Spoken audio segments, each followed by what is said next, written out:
Bonjour, comme chaque semaine, voici le Nouvelle Information ouvrière. Aujourd'hui, le numéro du 7 février 2013. À la une, un bébé ne doit pas mourir à Paris en 2013, faute de place à l'hôpital, déclare le père du bébé mort-né à la maternité de Port-Royal. En pages 2 et 3, avec leur confédération CGT et FO, les travailleurs refusent la flexibilité.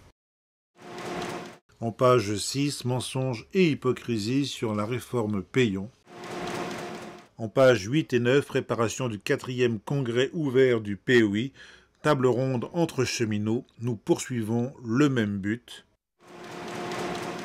En page 10, Égypte, l'État pourrait s'effondrer, s'inquiète le ministre de la Défense. En effet, dans les villes situées dans la zone du canal de Suez depuis l'instauration du couvre-feu le 28 janvier, le peuple du canal défie l'état d'urgence du président. Les habitants descendent tous les soirs manifester à 21 h contre le président Morsi, au moment précis de l'entrée en vigueur du couvre-feu. En page 13, 40 000 enseignants manifestent à Lisbonne. Ce ne sont pas les enseignants qui sont de trop, ce sont les gouvernements liés à la Troïka. En page 11, l'éditorial du journal Fraternité, un article de Louisa Hanoun.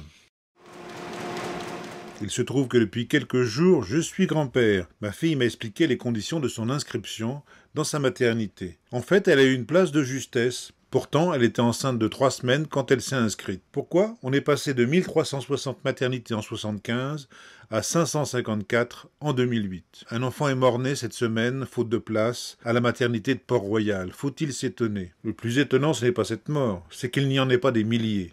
C'est pas tout ça, mais rien ne vaut la lecture d'informations ouvrières.